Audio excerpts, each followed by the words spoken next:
चला आपण डिस्कस करणार आहोत. आपण डिस्कस करूया आता पुढचा पॉईंट. पुढच्या पॉईंटमध्ये फेल्युअर सांगतो मी आता. एक्झाम्पल फेल्युअर थोडक्यामध्ये रिवाइज करूया.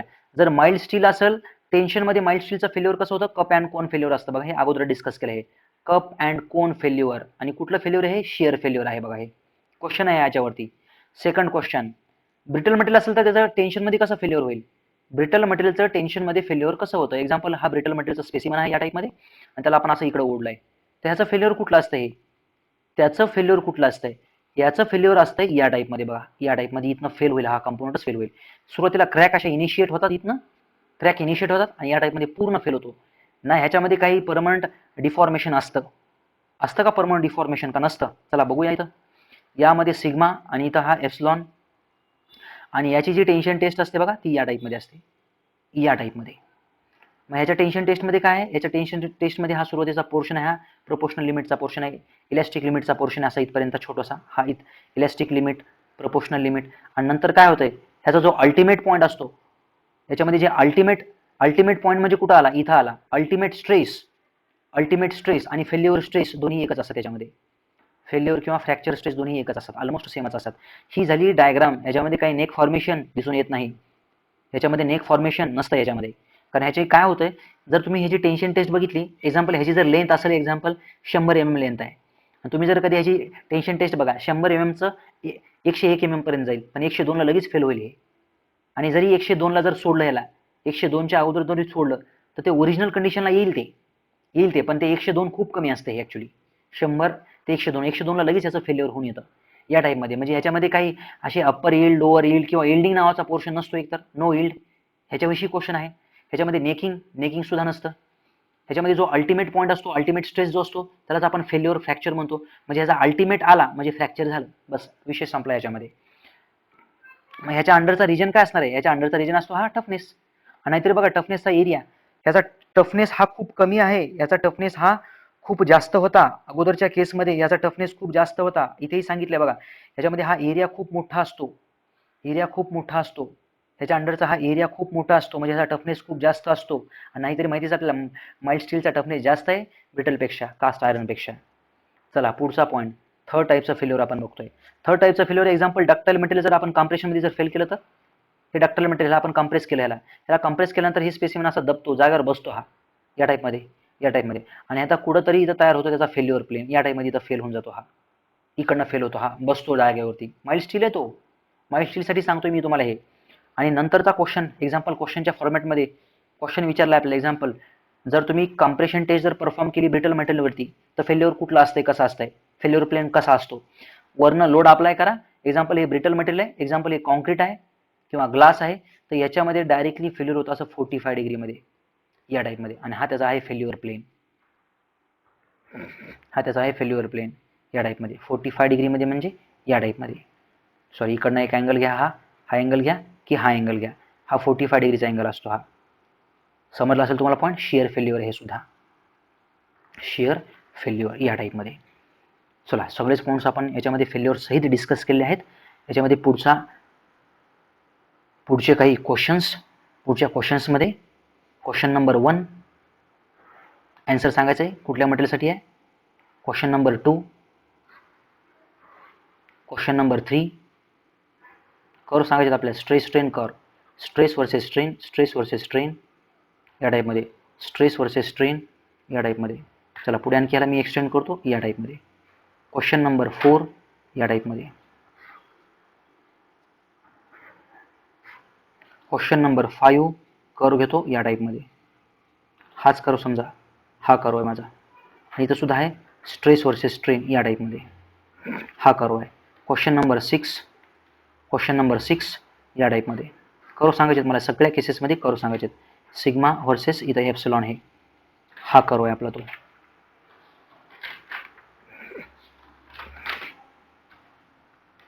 चला बोलूया आपण याविषयी. ह्याच्यामध्ये हा जो कर्व आहे बघा, ह्या कर्व आहे लिनियर इलॅस्टिक कर्व आहे, हा लिनियर इलॅस्टिक कर्व. हा जो कर्व आहे तो कुठल्या मटेरियलसाठी आहे? तो आहे नॉन लिनियर इलॅस्टिक मटेरियलसाठी आहे. नॉन लिनियर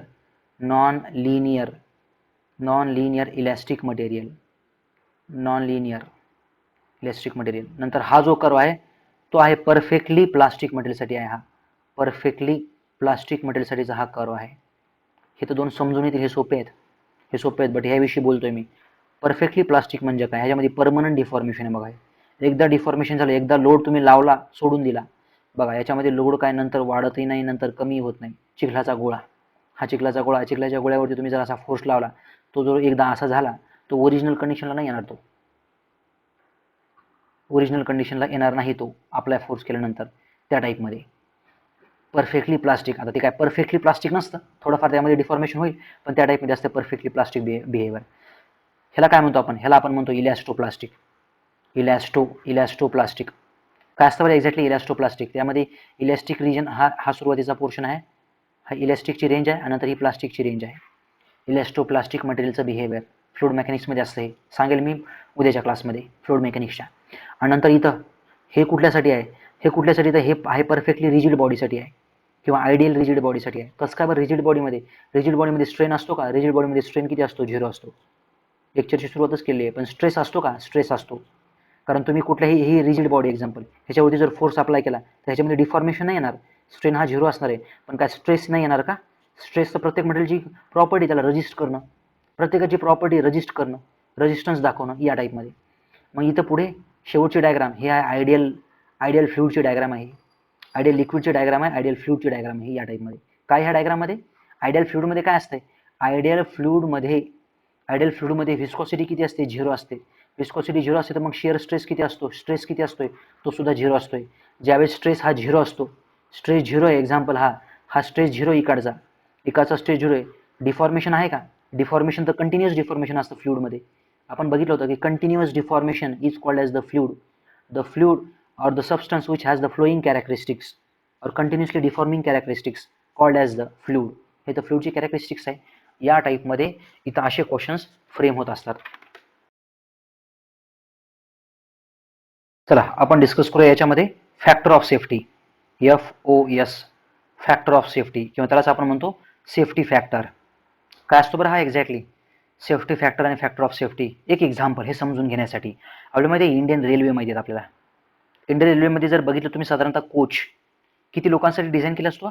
72 लोकांसाठी डिझाईन केला असतो. 72 लोक बसतात का एकदम शांतपणे त्याच्यामध्ये? 72च बसतात की 73 बसतच नाही? असं झालंय कधी? इंडियामध्ये तर कधीच नाही होणार. मराठवाड्यामध्ये या तर असं तर कधीच नाही होणार. जालना औरंगाबाद साईडला तर कधीच 100% नाही होणार, किंवा कुठेही बघा. माहिती आहे आपल्याला का बरं? जोक्स अपार्ट, बट का बरं हे असं? कारण याच्यामध्ये लोक बसले, जरी 150 लोक बसले, 200 लोक बसले, 300 लोक बसले, तरी फेल होतं का हे स्ट्रक्चर? फेल होत नाही हे स्ट्रक्चर. का बरं? ह्याची फॅक्टर ऑफ सेफ्टी आपण वाढवून ठेवलेली आहे. सेफ्टी फॅक्टर आपण वाढवून ठेवलेला आहे, कारण ह्युमनच्या रिलेटेड आहे. ह्युमनच्या रिलेटेड प्रॉब्लेम तयार होऊ शकतो, म्हणून आपण ॲडिशनल मटेरियल, वेगळ्या टाईपची डिझाईन याच्यामध्ये करून, वेगळं मटेरियल वापरून, वेगळं म्हणजेच जे पाहिजे त्याच्यात थिकनेस वगैरे डायमेन्शन्स डिझाईन चेंज करून आपण त्याचा सेफ्टी फॅक्टर वाढवत असतो. म्हणजे आहे डिझाईन केलेला असेल जरी 72 लोकांसाठी, जरी त्याच्यामध्ये 300 लोक बसले तरी सुद्धा प्रॉब्लेम नाही यायला पाहिजे, स्ट्रक्चरनं फेल नाही व्हायला पाहिजे. त्याला आपण म्हणतो फॅक्टर ऑफ सेफ्टी. काय असतो factor of safety? Factor of safety equals to, त्याला एन लिहितो आपण, फॅक्टर ऑफ सेफ्टी किंवा FOS. फॅक्टर ऑफ सेफ्टी काय असतो? तो रेशो असतो. कशाचा रेशो असतो? फेल्युअर स्ट्रेस म्हणजे ज्या स्ट्रेसला हे फेल होणार आहे, फेल्युअर स्ट्रेस, फेल म्हणतोय मी, फ्रॅक्चर नाही, failure stress upon working stress. कारण फेल्युअर स्ट्रेस वेगळा असतो, फ्रॅक्चर स्ट्रेस वेगळा असतो माइल्ड स्टीलमध्ये. आता बघा, फेल्युअर स्ट्रेस, वर्किंग स्ट्रेस आपण म्हणतो डिझाइन्ड स्ट्रेस, किंवा ज्यालाच आपण म्हणतो परमिसिबल स्ट्रेस. असे वेगवेगळे नाव आहेत. किंवा allowable stress, permissible stress, allowable stress, design stress, working stress, असे वेगवेगळे नाव आहेत. त्याला आपण म्हणतो फॅक्टर ऑफ सेफ्टी. आता एक्झाम्पल, फॅक्टर ऑफ सेफ्टी वेगवेगळ्या मटेरियलला वेगवेगळं. आता आपण जे बघतो ना स्ट्रेंथ ऑफ मटेरियलमध्ये, सगळा जो लोड बघतो तो आपण स्टॅटिक लोड बघतो. सगळी डिझाईन आपण स्टॅटिक लोडनुसारच करतो, म्हणजे आपला लोड हा वेळेनुसार चेंज होत नाही. बट खरी डिझाईन अशी असते बरं मेकॅनिकल इंजिनिअरिंगमध्ये, नाही, डायनामिक लोडिंगवरती डिझाईन असते. 4 व्हीलर घ्या, 2 व्हीलर घ्या, बऱ्याचशा केसेसमध्ये तुम्हाला डायनामिकच्या रिलेटेडची लोडिंग करावी लागते. डायनामिक लोड आपला करावा लागतो, म्हणजे वेळेनुसार लोड चेंज होणं. किंवा डायनामिक लोड म्हणजे ह्याला फ्लक्च्युएटिंग लोड सुद्धा म्हणतो आपण. असा सायक्लिक लोड असतो बघा, या टाईपमध्ये हा सायक्लिक लोड असतो. एक्झाम्पल, हा ॲक्सिस आहे, या टाईपमध्ये हा सायक्लिक लोड असतो. हा पूर्ण पॉझिटिव्ह लोड आहे. हा कसा आहे? प्लस मायनस लोड आहे. इथं प्लस आहे, इथं मायनस आहे, इथं वरती प्लस मायनस आणि हा कसा पूर्ण पोर्शन प्लसमध्ये आहे. ह्या टाईपच्या लोडला आपण फटिग लोडिंग म्हणतो. आता स्टॅटिक लोडमध्ये सुद्धा माहिती आहे आपल्याला. आता डक्टाईल मटेरियल असेल तर मग त्याची डिझाईन वेगळी, ब्रिटल मटेरियल असेल तर त्याची डिझाईन वेगळी. आता डक्टाईल मटेरियल असेल तर ह्याचा फेल्युअर स्ट्रेस कुठला असतो, तर यील्ड पॉईंट याचा फेल्युअर स्ट्रेस असतो. यील्ड पॉईंट याचा फेल्युअर स्ट्रेस म्हणजे यील्ड पॉईंट आला म्हणजे फेल्युअर स्ट्रेस आला या टाईपमध्ये फेल्युअर स्ट्रेस. म्हणून आपण यील्ड पॉईंट फाइंड आउट करतो टेन्शन टेस्टमध्ये. यील्ड पॉईंट महत्त्वाचा असतो. आता सांगितलं 250-250 होता यील्ड स्ट्रेस होता हा माइल्ड स्टीलचा. पुढे ब्रिटल मटेरियलसाठी काय असतो, ब्रिटल मटेरियल तर यील्डिंग नसतंच, मग ह्याच्यामध्ये जो अल्टिमेट असतो तोच त्याचा फेल्युअर स्ट्रेस असतो. अल्टिमेट स्ट्रेसच त्याचा फेल्युअर स्ट्रेस आहे ब्रिटल मटेरियलमध्ये. मग इथं फॅक्टर ऑफ सेफ्टीचा फॉर्म्युला वेगवेगळा आला.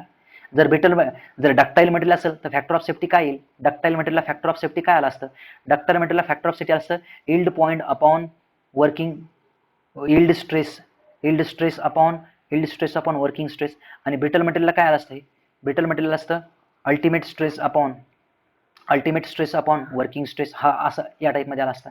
आता कधीही बघा ज्या ठिकाणी ह्युमन सेफ्टी महत्त्वाची असते त्या ठिकाणी आपण सगळी डिझाईन ही डक्टाईल मटेरियलनीच करतो आपण. यील्ड पॉईंट आला म्हणजे डक्टाईल मटेरियलचं फेल्युअर झालं. एक्झाम्पल, तुम्ही तुमच्या रूममध्ये आहात, तुम्ही जिथंही माझा हा व्हिडिओ बघतायत त्या ठिकाणी त्या रूममध्ये तुमच्याकडे डोक्यावरती फॅन असेल, सिलिंग फॅन. तो सिलिंग फॅन जर ब्रिटल मटेरियलचा जर बनवला असता, सिलिंग फॅनचं मटेरियल म्हणतो मी, त्या रॉडचं मटेरियल ज्या ठिकाणी आपण फॅन सस्पेंड करतो या टाईपमध्ये, हे मटेरियल, हा फॅनची इथली बेरिंग आणि हे फॅनच्या ब्लेड्स, हे मटेरियल जर एक्झाम्पल हे ब्रिटलचं असं जर तर फेल होण्याच्या अगोदर त्यांनी काही इन्फॉर्मेशन दिली नसते आपल्याला, कारण त्याच्यामध्ये यील्डिंग नसते, ते डायरेक्टली डोक्यात पडलं असतं आपल्या. त्यावेळेस समजलं असते की हां फॅन फेल झाला. पण असं करायचं की आपल्याला नाही करायचं, म्हणून तर आपण हे असलं ब्रिटल मटेरियल वापरत नाहीत अशा डिझाईनमध्ये. मग इथं काय वापरतो आपण, डक्टाईल मटेरियल वापरतो. कारण डक्टाईल मटेरियल वापरण्याच्या अगोदर कमीत कमी आयडिया तर येऊन जाते फेल होऊ लागलाय म्हणून ते. कारण डक्टाईल मटेरियल डायरेक्टली फेल तरी होतं, डायरेक्टली 2 तुकडे होतात काय नाही. अगोदर त्याची लेंथ वाढायला सुरुवात होते, काहीतरी इन्फॉर्मेशन प्री इंडिकेशन्स आहेत त्याचे. ते इंडिकेशन्सवर आपल्याला समजेल की अरे हे फेल होऊ लागलं मटेरियल. म्हणजे यील्ड आला म्हणजे लेंथ वाढायला सुरुवात झाली म्हणजे फॅनच्या केसमध्ये फॅन असा वाकडा तिकडा कसा फिरायला सुरुवात होईल या टाईपमध्ये. म्हणजे खाली त्याची लेंथ वाढत चालली, काहीतरी इन्फॉर्मेशन भेटून जाते आपल्याला आणि ते यील्ड पॉईंटला भेटते आपल्याला. म्हणून आपल्या ह्याचा डिझाईनसाठी आपण यील्ड पॉईंट वापरतो. कुठला वापरतो आपण, अप्पर का लोअर, तर नेहमीच वापरतो आपण लोअर यील्ड पॉईंट या केसमध्ये. आता खरं बघितलं तर टू व्हीलरची डिझाईन करायची आपल्याला. एक्झाम्पल, टू व्हीलरची डिझाईन करायची. टू व्हीलरमध्ये तर स्टॅटिक लोड नसतो, डायनामिक लोड असतो. मग या केसमध्ये काय करायचं आहे, तर या केसमध्ये ध्यानात ठेवायचं आहे याच्यामध्ये असतं एंड्युरन्स लिमिट. सिव्हिलचाही क्वेश्चन आहे, मेकॅनिकलचाही क्वेश्चन आहे. एंड्युरन्स लिमिट यामध्ये एक डिझाईनचा क्रायटेरिया आहे एंड्युरन्स लिमिट. फटिगसाठीचं हे लिमिट असतं बघा, हे एंड्युरन्स लिमिट. त्यालाच आपण म्हणतो फेल्युअर स्ट्रेस. कुठल्या केसमध्ये, ज्या केसमध्ये सायक्लिक लोड असतो. सायक्लिक लोड म्हणजे कसा, रेस्ट कंडिशनमध्ये नसतो तो लोड. आता हे फॅनचं तर एक सोपं एक्झाम्पल दिलं मी, ह्याला स्टॅटिक कन्सिडर केलं. बट आता ह्यालाच तुम्ही डायनामिक कन्सिडर करा. डायनामिक म्हणजे फॅन कंटिन्युअसली रोटेशनमध्ये आहे म्हणजे कंटिन्युअसली लोड चेंजिंग आहे याच्यामध्ये, या टाईपमध्ये. वेगवेगळे एक्झाम्पल्स देऊन हे सांगता येईल असं काही नाही. चला पुढे आपण एक पॉईंट डिस्कस करूया, जे की कन्फ्युजन होतो असतं आपल्याला ह्या पॉईंटमध्ये, की कन्फ्युजन असं आहे की सर प्रेशरमध्ये आणि स्ट्रेसमध्ये काय डिफरन्स आहे एक्झॅक्टली. आता प्रेशरविषयी तर मी सगळं सांगणारच आहे तुम्हाला फ्लुइड मेकॅनिक्समध्ये, मी तर स्ट्रेसविषयी पण सांगणारच आहे सगळं पुढे. ह्या दोघांमध्ये काय डिफरन्स असतो बघा. बघितलं तर प्रेशर ही स्केलार क्वांटिटी आहे, इथं लिहितोय स्केलार क्वांटिटी आहे, आणि स्ट्रेस ही टेन्सार क्वांटिटी आहे. जास्त बोलणार नाही इथं. प्रेशर हे एक्सटर्नली अप्लाइड असतं बघा हे, आणि स्ट्रेस हा इंटरनली जनरेटेड असतं. हे इंटरनली आतल्या साईडला तयार होत असतं हे, या टाईपमध्ये इंटरनली आतून तयार होत असतं हे. मग प्रेशर मोजता येतं का, pressure can be measured by the pressure gauges. आपल्याकडे वेगवेगळे टाईपचे प्रेशर गेजेस आहेत, पुढे बनवतो आपण. स्ट्रेस मेजर करता येतो डायरेक्टली, स्ट्रेस मेजर करता येत नाही डायरेक्टली, बिलकुल मोजता येत नाही. तर स्ट्रेन मोजावा लागतो स्ट्रेन गेजेसच्या मदतीनं, आणि स्ट्रेन मोजल्यानंतर मग आपण स्ट्रेस कॅल्क्युलेट करू शकतो कॅल्क्युलेशनच्या मदतीनं, या टाईपमध्ये. आणखी काही पॉईंट्स आहेत प्रेशरविषयी आणि स्ट्रेसविषयी, ते काय मी इथं डिस्कस करत नाही, कारण ते प्रेशर झाल्यानंतर आणि स्ट्रेस झाल्यानंतरच तुम्हाला सांगावं लागतील. ते प्रेशरमध्ये एक सोपा पॉईंट आहे, याचाही युनिट पास्कलच आहे आणि याचाही युनिट पास्कलच आहे. Kilo pascal, mega pascal, giga pascal हे सगळे असे युनिट्स आहेत ह्या प्रेशरचे. चला आणखी एक नेक्स्ट क्वेश्चन आहे याच्यामध्ये. नेक्स्ट क्वेश्चन असा आहे की सर एक्झॅक्टली ब्रिटल मटेरियलमध्ये आणि डक्टाईल मटेरियलमध्ये काय डिफरन्स आहे. खाली लिहितो इथं हे कधी कधी थांबतं लिहिताना, हे तुम्ही समजून घेत चला, तेवढं ॲडजस्ट करा. हे डक्टाईल मटेरियल आणि ब्रिटल मटेरियलमध्ये काय फरक आहे एक्झॅक्टली? डक्टाईल आणि ब्रिटल या टाईपमध्ये. डक्टाईल मटेरियल म्हणलं की बघायचं आता याच्यामध्ये सगळेच पॅरामीटर्स आपण बघूया. ह्याच्यामध्ये फेल होण्याच्या अगोदर काहीतरी हे इन्फॉर्मेशन देतं आपल्याला, कन्सिडरेबल डिफॉर्मेशन बिफोर फ्रॅक्चर. काहीतरी इन्फॉर्मेशन देतं हे फेल होण्याच्या अगोदर. हे काहीच इन्फॉर्मेशन देत नाही फेल होण्याच्या अगोदर, काहीच इन्फॉर्मेशन देत नाही, कारण ह्याच्यामध्ये काहीतरी प्रमाणामध्ये परमनंट डिफॉर्मेशन असतं. याच्यामध्ये परमनंट डिफॉर्मेशन खूपच कमी असतं. याच्यामध्ये काहीतरी स्ट्रेन असतो, जो की स्ट्रेन हा 5% पेक्षा जास्त असतो ऑलमोस्ट.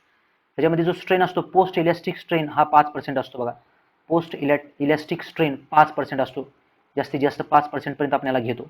त्याला आपण ब्रिटल मटेरियल म्हणतो, ब्रिटल मटेरियलचा ब्रिटल फेल्युअर म्हणतो. पुढचा पॉईंट, आता पुढचे पॉईंट तर माहिती आहे, ह्याच्यामध्ये यील्ड पॉईंट असतो आणि अल्टिमेट पॉईंट असतो. याच्यामध्ये फक्त आणि फक्त असतो अल्टिमेट पॉईंट. इथं अल्टिमेट पॉईंट असतो, अल्टिमेट स्ट्रेंथ. त्याच्यामध्ये दोन्ही स्ट्रेंथ असतात, यील्ड स्ट्रेंथ आणि अल्टिमेट स्ट्रेंथ. आता कधी पॉईंट म्हणतोय मी, कधी स्ट्रेंथ म्हणतोय, कधी स्ट्रेस म्हणतोय, आपल्यासाठी सगळं काही सेमच इथं. त्याचा मिनिंग एकच होतो. चला पुढे, याच्यामध्ये आपण बघितलं तर डक्टाईल मटेरियल हे वीक असतात. इथं स्ट्रेंथ आणि इथं स्ट्रेंथ, 3 टाईपच्या स्ट्रेंथ असतात. कुठल्या 3 टाईपच्या स्ट्रेंथ असतात इथं लिहितो साईडला. एक असते कम्प्रेसिव्ह स्ट्रेंथ, दुसरी असते टेन्साईल स्ट्रेंथ आणि तिसरी असते शिअर स्ट्रेंथ. ह्या टाईपच्या स्ट्रेंथ प्रत्येक कंपाऊंडला वेगवेगळ्या स्ट्रेंथ असतात. त्या टाईपमध्ये इकडे सुद्धा स्ट्रेंथ आहेत, स्ट्रेंथ. कुठली स्ट्रेंथ जास्त आहे ब्रिटलची? तर ब्रिटलची ध्यानात ठेवायची सगळ्यात जास्त स्ट्रेंथ असते कम्प्रेसिव्ह स्ट्रेंथ, सगळ्यात जास्त असते कम्प्रेसिव्ह स्ट्रेंथ. आणि ब्रिटल हा वीक असतो टेन्शनमध्ये लवकर फेल होतो. Example glass. त्याच टाईपमध्ये जर इथं बघितलं आपण तर डक्टाईल मटेरियल हे स्ट्रॉंग असतात. कशामध्ये? कम्प्रेसिव्ह स्ट्रेंथमध्येच हे सुद्धा असतात. नंतर हे second followed by the tension आणि नंतर फॉलोड बाय द इथं शिअरमध्ये हे वीक असतात हे. सो या टाईपच्या स्ट्रेंथ विषयी आपण असं डिस्कशन करू शकतो पुढे. नाहीतरी तुम्हाला माहिती असेल, आपल्याला माहिती आहे की ब्रिटल मटेरियल म्हणजे कॉन्क्रीटचे बनलेले असतात कॉलम किंवा हे स्ट्रक्चर, हे घरं आपले कॉन्क्रीटवरती तुम्ही कितीही जास्त कम्प्रेसिव्ह लोड अप्लाय करा, लवकर फेल होत नाही कॉन्क्रीट. बट कॉन्क्रीटवरती जर टेन्साईल लोड आला तर लवकर फेल होते. म्हणून आपण यात माइल्ड स्टीलचे रॉड वापरतो. एक्झाम्पल ग्लासच्या बिल्डिंग असतात बघा, ग्लासपासून बनलेले बिल्डिंग्स असतात. कारण ग्लास ह्याच्यावरती कम्प्रेसिव्ह लोड येतो. कम्प्रेसिव्ह लोडमध्ये ग्लास फेल होत नाही लवकर, टेन्शनमध्ये खूप लवकर फेल होतो. कारण वीक असतं हे ग्लास, कारण ग्लास हे ब्रिटल आहे. आणि हे कॉन्क्रीट सुद्धा ब्रिटलच आहे. आणि कॉन्क्रीटची स्ट्रेंथ आपण एनहान्स करतो माइल्ड स्टीलच्या मदतीनं. म्हणून ते याची बिल्डिंग आपल्याला दिसते. कारण बिल्डिंग म्हणलं की काय, स्ट्रक्चर म्हणलं की काय, सगळा कम्प्रेसिव्ह लोड. सो या टाईपमध्ये. चला पुढे, याच्यामध्ये आपण जर बघितलं तर ह्याच्यामध्ये ऑलमोस्ट ह्याची SY लिहित नाही आता मी तर, हे नंतर सांगेल. याची जी कम्प्रेसिव्ह स्ट्रेंथ असते आणि याची जी टेन्साईल स्ट्रेंथ ह्याची जवळपास सेम असते बघा. तर ह्यांचं जर रिलेशन जर करेक्ट लिहायचं असेल आपल्याला, सॉरी, हे ऑलमोस्ट जवळपास सेम असते. आणि याच्यामध्ये पुढे जर लिहायचं असेल आपल्याला की example shear strength equals to the tensile strength by 2, या टाईपमध्ये आपण लिहितो याला. जर एक्झाम्पल जर टेन्साईल स्ट्रेंथ जर याची जर टेन्साईल स्ट्रेंथ जर 400 असेल तर त्याची शिअर स्ट्रेंथ किती असते? 200 असते, कमी असते, ते सांगायचं आहे. आणि याच्यामध्ये आपण बघतो की कम्प्रेसिव्ह स्ट्रेंथ जी असते ती याच्यामध्ये तर जास्तच असते टेन्शनपेक्षा, ही तर नेहमी जास्त असते. चला पुढचा आणि एक शेवटचा पॉईंट, ह्याच्यामध्ये टोटल डिफॉर्मेशन किती असतं फेल होण्याच्या अगोदर? ह्याच्यामध्ये टोटल डिफॉर्मेशन कसं होतं? पहिलं असतं इलॅस्टिक डिफॉर्मेशन, दुसरं असतं हे डेल्टा इलॅस्टोप्लास्टिक डिफॉर्मेशन आणि तिसरं असते प्लास्टिक डिफॉर्मेशन. अशा 3 टाईपच्या डिफॉर्मेशन पासून बनतं हे डेल्टा टोटल. कशामध्ये? डक्टाईल मटेरियलमध्ये. म्हणजे इलॅस्टिक डिफॉर्मेशन असतं याच्यामध्ये, बघितले आपण सुरुवातीचा पोर्शन, ह्या डायग्राममधला हा सुरुवातीचा पोर्शन इलॅस्टिक, आणि त्याच्या पुढचं असतं हे इलॅस्टोप्लास्टिक, नंतर पुढे असतं हे या टाईपमध्ये प्लास्टिक डिफॉर्मेशन. तसं इकडं काय असते ब्रिटलमध्ये? काय असते ब्रिटलमध्ये? टोटल डिफॉर्मेशन जे असणार आहे ते असतं इलॅस्टिक डिफॉर्मेशन आणि थोडंसं असतं हे इलॅस्टोप्लास्टिक डिफॉर्मेशन. याच्यामध्ये प्लास्टिक डिफॉर्मेशन असते का? प्लास्टिक डिफॉर्मेशन याच्यामध्ये 0 असते. परमनंट डिफॉर्मेशन होत नाही यामध्ये. तर ध्यानात ठेवायचे पॉईंट्स हे एक्झाम पॉईंट ऑफ व्ह्यू 100% महत्त्वाचे आहेत आपल्यासाठीचे. चला, धन्यवाद विद्यार्थी मित्रांनो.